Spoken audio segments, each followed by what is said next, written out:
Hello बच्चों, आप सभी का स्वागत है। आज हम लोग क्लास 10 के मैथ्स में क्वाड्रेटिक इक्वेशन एनसीईआरटी एक्सरसाइज 4.3 का क्वेश्चन नंबर 3 का पहला क्वेश्चन हम लोग सॉल्व करेंगे। इसके बाद फिर अगला क्वेश्चन करेंगे। तो आइए, आपका क्वेश्चन है x minus 1/x equal to 3। हमें क्या करना है? x का मूल ज्ञात करना है। तो सॉल्यूशन मीन्स हल x minus 1/x equal to 3। तो ऐसा करते हैं, हम x डिवाइडेड बाई 1 कर देते हैं। अब ये फ्रैक्शन के रूप का हो गया। अब हम लोग फ्रैक्शन का सब्ट्रैक्शन अर्थात भिन्न का घटाव करते हैं। भिन्न का घटाव कैसे किया जाता है? तो भिन्न का जो निचला हिस्सा होता है उसको हर, ऊपर वाला हिस्सा को अंश कहते हैं। तो हरों का लसा ले लेते हैं। 1 और x का हर 1 और x का लसा कितना होगा? x होगा। अब x लिख दिए, फिर 1 से x को डिवाइड करेंगे, भाग करेंगे तो x बार लगेगा। x से x में गुना करेंगे तो x में x से गुना करते हैं तो क्या होता है बच्चों? पावर जुड़ जाता है अर्थात x स्क्वायर हो जाता है। तो x स्क्वायर हो जाएगा, माइनस चिन्ह। फिर x से x में डिवाइड करेंगे, एक बार लगेगा। 1 से 1 में मल्टीप्लाई करेंगे, 1 equal to 3। This implies x square minus 1। अब क्रॉस मल्टीप्लाई करेंगे, x से 3 में गुना हो जाएगा, 3x हो जाएगा। अब 3x को राइट से लेफ्ट की ओर लाएंगे, minus 1। X square minus 3x minus 1 equal to 0। यह द्विघात समीकरण है। तो फर्स्ट ऑफ ऑल हम इसको बच्चों x square plus B x plus C equal to 0 से कंपेयर करेंगे। एक्स स्क्वायर का गुणांक a का वैल्यू कितना है? 1 है। और x का गुणांक b का वैल्यू कितना है? -3 है। और c का वैल्यू कितना है? -1 है। तो विवेचक या विविक्त कर d का वैल्यू कितना होता है बच्चों? B square minus 4ac equal to b का वैल्यू कितना है? -3 square minus 4 into 1 into C का वैल्यू -1 है। दिस इम्प्लाइज 3 3 या 9 plus 4 9 4 13 13 greater than 0 means d greater than 0। तो मूल क्या होगा बच्चों? मूल वास्तविक और असमान होगा। वास्तविक और असमान होगा।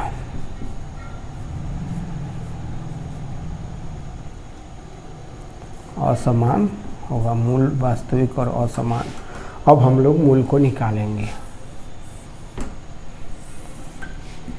अब मूल कैसे निकालते हैं? x equal to minus B plus minus root square root D by 2a ऐसा होता है।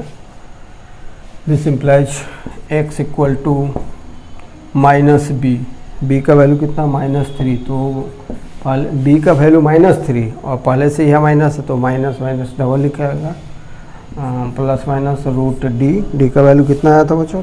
13 डिवाइडेड बाई 2 इंटू ए का वैल्यू कितना है? 1 है।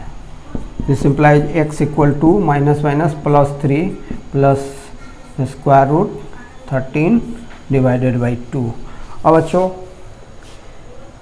प्लस वाले मान को हम लोग अल्फा नाम देते हैं। 3 प्लस स्क्वायर रूट 13 बाई 2 इसे अल्फा नाम देते हैं।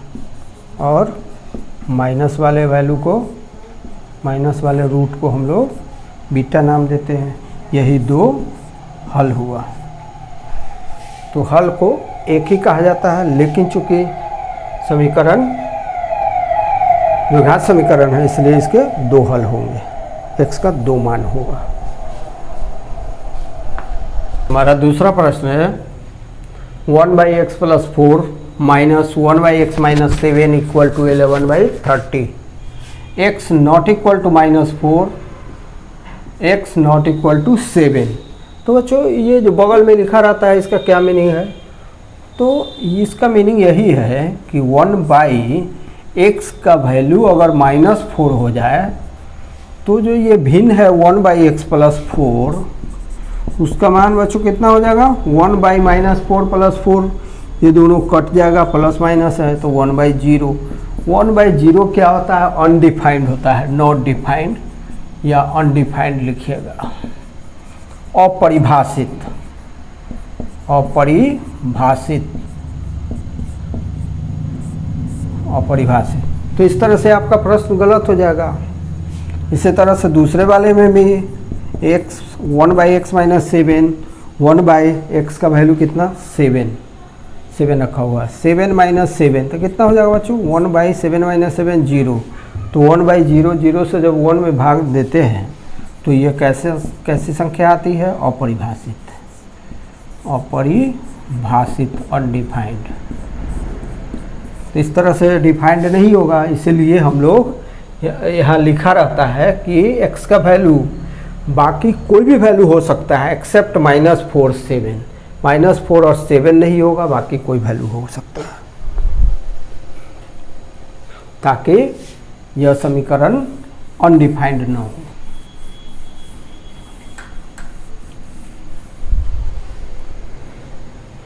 तो बच्चों इसके लिए हम लोग सॉल्यूशन के लिए क्या करेंगे, ये हमने आंसर में शामिल कर लिया है इसको। दोनों भिन्नों के हर को, अर्थात जो नीचे वाला पोर्शन है हर है, उसका जब लसा लेंगे तो क्या हो जाएगा, लसा दोनों के गुणनफल के बराबर हो जाएगा। अब x+4 से इसमें x+4 में भाग देंगे तो कितनी बार लगेगा, x माइनस 7 बचेगा मतलब घटा के नहीं, भाग देकर भागफल के रूप में। अब x माइनस 7 से 1 में मल्टीप्लाई करेंगे तो क्या हो जाएगा, x माइनस 7, फिर माइनस चिन्ह, फिर हम x माइनस 7 से x माइनस 7 को भाग करेंगे, ये पूरा लसा को भाग करेंगे तो क्या होगा, x माइनस 7 से x माइनस 7, इससे ये कट जाएगा, बचेगा क्या, भाग देने पर भागफल बचेगा x+4। x+4 में 1 से मल्टीप्लाई करेंगे तो हम लोग ब्रैकेट में रखेंगे x+4 इक्वल टू 11/30। अब बच्चों हम लोग क्या करते हैं, ब्रैकेट को ओपन करेंगे तो x minus 7 minus x minus 4 divided by, अब इसको हम लोग मल्टीप्लाई अभी भी कर सकते हैं, बाद में भी कर सकते हैं, तो चलिए अभी छोड़ देते हैं, बाद में करेंगे। x minus 7 equal to 11/30, x से x कट गया, ऊपर बच्चों कितना बच रहा है 7 और 4 माइनस 11। भाई अब हम इसको मल्टीप्लाई कर ही देते हैं, तो कैसे मल्टीप्लाई करेंगे, x into x minus 7, x into bracket में x माइनस 7 को रखेंगे, फिर +4 into x minus 7 equal to 11/30।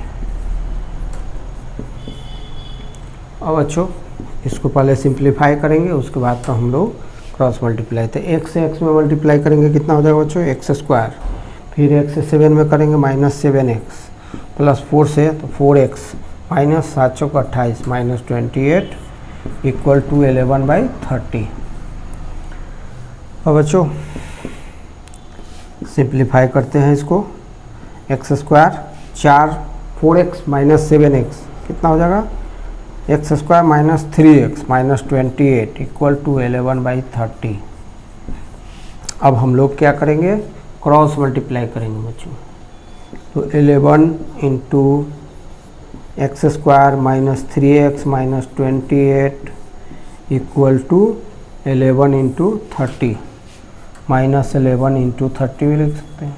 अब बच्चों 11 से 11 ये कट जाएगा, तो क्या बचेगा, x² minus 3x minus 28 equal to -30।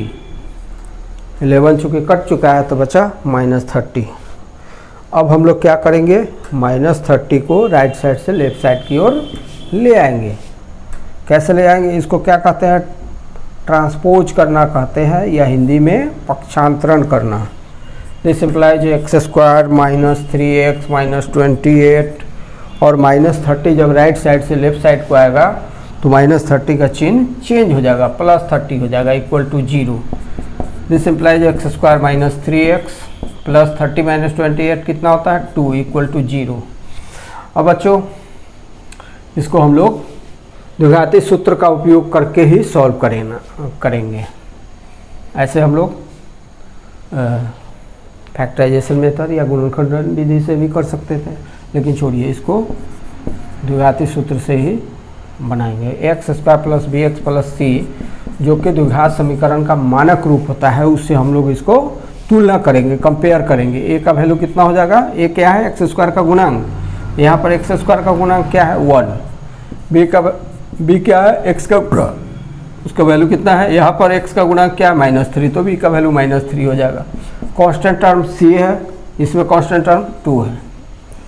अब डी इक्वल टू कितना हो जाएगा बच्चों, बी स्क्वायर -4ac, बी का वैल्यू कितना है -3 square -4 into 1 into 2 equal to 3 3 या 9 -4 दूना 8 हो जाएगा। 9 - 8 इक्वल टू 1 ग्रेटर दैन 0। यहाँ पर क्या लिखा हुआ है बच्चों, डी ग्रेटर दैन 0, तो मूल क्या होगा, वास्तविक और असमान। इसलिए हम लिखेंगे यहाँ पर कि मूल वास्तविक और असमान होंगे।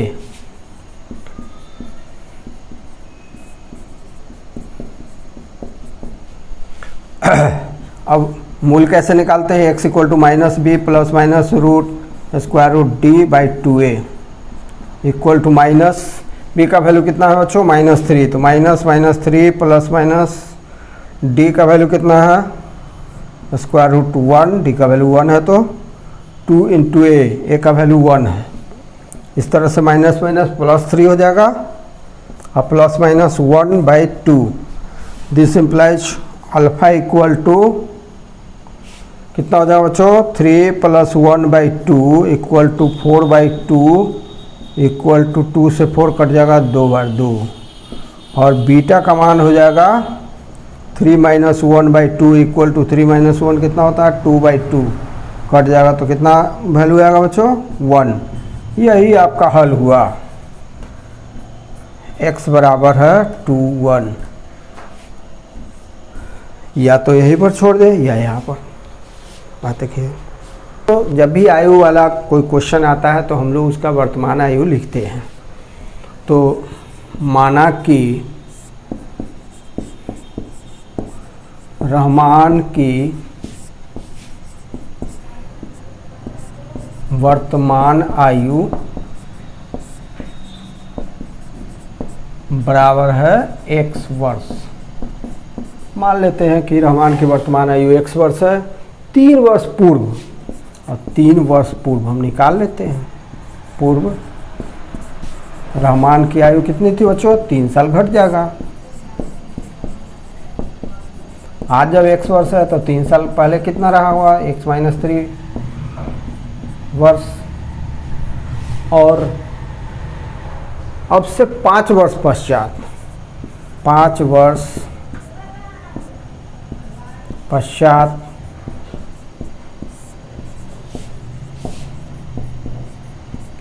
रहमान की आयु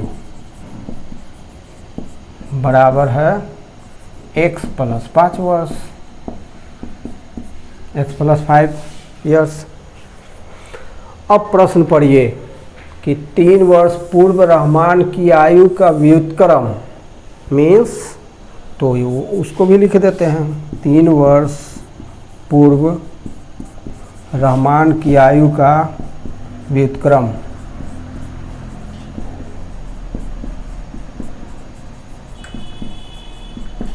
कितना हो जाएगा बच्चों 1/x - 3, और 5 वर्ष बाद या पश्चात रहमान की आयु का व्युत्क्रम, यह कितना हो जाएगा 1/x + 5। अब प्रश्न से दोनों का योग 1/3 है, मतलब इन दोनों का योग, दोनों व्युत्क्रमों का योग 1/3 है। तो प्रश्नानुसार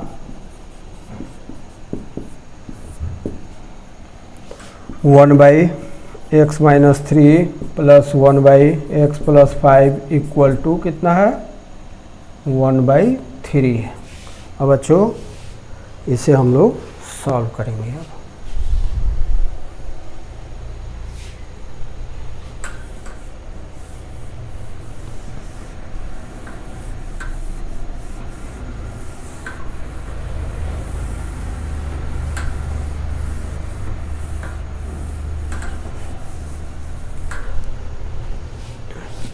दिस इम्प्लाइज, अब बच्चों क्या करेंगे हम, दोनों हरों का, दोनों भिन्न के हरों का एलसीएम लेंगे, लघुत्तम समापवर्त लेंगे। x minus 3 into x plus 5 होगा लसा। अब x माइनस 3 से इसको भाग लगाएंगे लसा को, ये कट जाएगा, बच जाएगा तो भागफल x प्लस 5। अब x प्लस 5 से 1 में मल्टीप्लाई करेंगे तो x प्लस 5 होगा, फिर प्लस। अब x प्लस 5 से इस लसा में भाग देंगे, x प्लस 5 से तो कट जाएगा x प्लस 5। भागफल क्या होगा x माइनस 3, x माइनस 3 से 1 में मल्टीप्लाई करेंगे तो x minus 3 equal to 1/3। This implies, अब बच्चों x प्लस x क्या होगा 2x, 5 माइनस 3 तो कितना हो जाएगा +2, x plus x 2x, 5 minus 3 तो +2 हो जाएगा। और इसको मल्टीप्लाई भी कर लेंगे, तो मल्टीप्लाई कैसे करेंगे बच्चों, x इंटू एक्स प्लस 5 ऐसे, -3 इंटू एक्स प्लस 5 ऐसे करते हैं, equal to 1/3। This implies 2x plus 2 divided by, अब एक ब्रैकेट ओपन करेंगे, x से x में तो x स्क्वायर हो जाएगा, प्लस x से 5 में तो 5x होगा, माइनस 3x माइनस 5 3 जा 15 equal to 1/3। This implies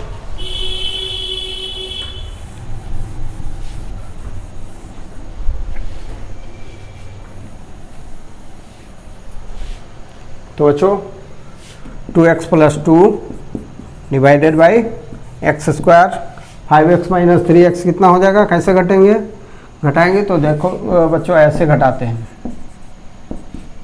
5x minus 3x equal to x common ले लेते हैं तो बचता है 5 क्या है, कोफिशिएंट ऑफ x है, x का गुणांक है, और 3 भी x का गुणांक है। तो जब घटाना हो या जोड़ना हो तो हम लोग कॉमन ले लेते हैं x को, और 5 माइनस 3 क्या होगा 2, तो x लगा देंगे 2x इस तरह से। तो बच्चों डिनोमिनेटर मतलब हर के जगह पर क्या लिखा जाएगा, x square plus 2x minus 15 equal to 1/3। अब हम लोग क्या करेंगे बच्चों, क्रॉस मल्टीप्लाई करेंगे। क्या करेंगे, क्रॉस मल्टीप्लाई। तो ऐसे वाले को पहले एक्स स्क्वायर वाले को रखेंगे, अच्छा रहेगा, किसी को रख सकते हैं। तो x square plus 2x minus 15 into 1, तो 1 से मल्टीप्लाई करेंगे, कुछ नहीं अंतर आएगा, वो वही रहेगा। फिर इसको मल्टीप्लाई करेंगे 3 into 2x plus 2, this implies x square plus 2x minus 15 equal to 3 2 जा 6x प्लस 3 2 जा 6। अब हम लोग क्या करेंगे, 6x प्लस 6 को इधर सब्ट्रैक्ट करेंगे, x square plus 2x minus 15 minus 6x minus 6 equal to 0। This implies x square और 2x माइनस 6x कितना हो जाएगा बच्चों, -4x हो जाएगा, माइनस 15 माइनस 6, तो -15 और -6 कितना हो जाएगा, माइनस कॉमन ले लेंगे तो 15 प्लस 6 कितना हुआ -21, तो -21 इक्वल टू 0। अब हम लोग टेस्ट कर लेते हैं कि इसका मूल कैसा होगा। मूल की पर यहाँ पर इसे ax square plus bx plus c equal to 0 जो द्विघात समीकरण का मानक रूप होता है उससे तुलना करेंगे हम। तो x स्क्वायर का गुणांक क्या है, a का वैल्यू कितना है 1, और x का गुणांक कितना है b, इसमें b का वैल्यू कितना हो जाएगा -4, कांस्टेंट टर्म c का वैल्यू कितना हो जाएगा -21।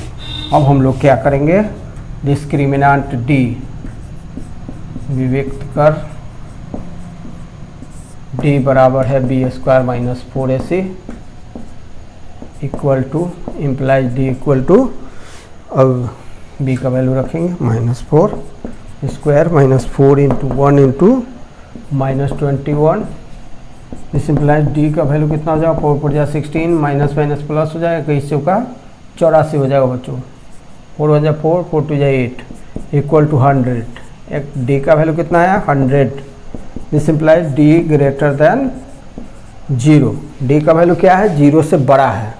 जब d का वैल्यू 0 से बड़ा होता है तो मूल क्या होते हैं, वास्तविक और असमान। तो यहाँ लिखेंगे कि मूल वास्तविक और असमान होगा। अब हम लोग मूल निकालेंगे।